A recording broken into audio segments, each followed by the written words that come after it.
quand je prends l'exemple d'un pays comme la Côte d'Ivoire produit l'équivalent de 37 000 barils de pétrole par jour. Le prix de l'essence à la pompe en Côte d'Ivoire, c'est un peu plus de 695 francs CFA.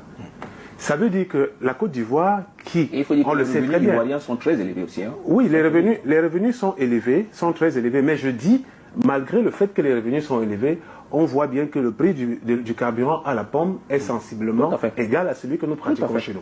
Vous comprenez? Bon, et quand vous allez bien vérifier, vous allez vous rendre compte qu'en fait, l'État ivoirien subventionne aussi le carburant. Parce que si vous achetez le carburant au prix de 110 francs le baril, et que vous venez le vendre à ce prix là-bas, alors qu'au Cameroun, on nous fait savoir qu'en achetant à 110 000 francs le baril, l'État est en train de dépasser le seuil de la subvention, auquel cas, il faut réajuster le prix à la pompe pour que chaque consommateur se retrouve en train de payer plus.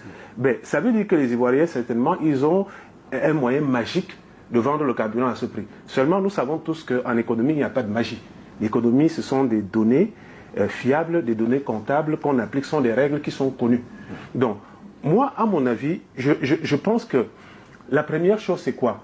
L'État, parce que c'est que le FMI demande, j'ai dit c'est légitime. C'est légitime pourquoi? Parce que l'État et le FMI estiment que vous ne pouvez pas venir nous demander tout l'argent tout le temps pour aller subventionner votre carburant. Et parce que quand vous regardez tous les pays qui ont fait l'objet de la dévaluation, le Cameroun est le seul pays de la zone franc qui n'a pas réajusté les salaires en tenant compte du niveau de dévaluation. Il est parlé tout à l'heure du niveau des salaires en Côte d'Ivoire.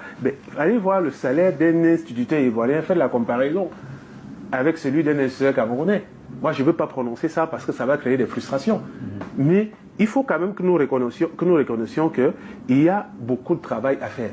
Le Cameroun, sur le plan de la gouvernance, n'est pas seulement à la traîne, mais on est dans l'abîme. Ça, on le sait.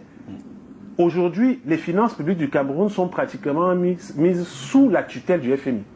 Ça veut dire que toutes les enveloppes budgétaires qui sont exécutées par le Cameroun sont validées par le FMI. Parce que beaucoup de gens ne le savent pas. Mais une bonne partie de l'argent avec lequel on paye les fonctionnaires aujourd'hui vient encore du FMI. Parce que les finances publiques locales, l'argent de la collecte de nos impôts et autres, nos revenus fiscaux douaniers et autres, ne permet plus à l'État camerounais de couvrir ses charges. Et c'est la raison pour laquelle le FMI impose des conditions draconiennes aux Camerounais. Ne parlons pas des détournements. Ne parlons pas des rétrocommissions. Est-ce que vous savez que... Oui, des surfacturations. Est-ce qu'on a peut-être des ministres qui sont, comme le ministre des Finances, qui sont très brillants, très intelligents? Bon, ils savent faire du sophisme économique, en expliquant souvent aux Camerounais l'impensable, en faisant croire que le Cameroun est le pays le moins endetté d'Afrique, parce que pour le seuil d'endettement du Cameroun n'aurait pas encore atteint 70%. Mais j'ai envie de dire qu'à un certain moment... La dette est soutenable. Oui, il dit ça tout le temps, sauf que le Cameroun ne cesse d'emprunter. Et je dis bien, le seuil des emprunts du Cameroun auprès du FMI n'est même pas connu, parce qu'on ne le publie pas. On ne le publie pas.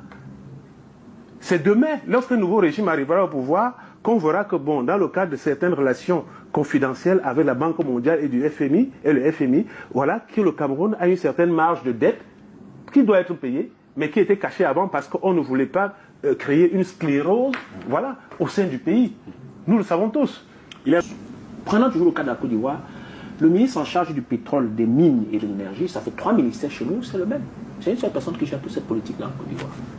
Donc, il a beaucoup plus un tableau de visibilité qui lui permet de savoir que s'il prend ici, il compense ici, il compense ici. Chez nous, ça fait 3 ministères différents.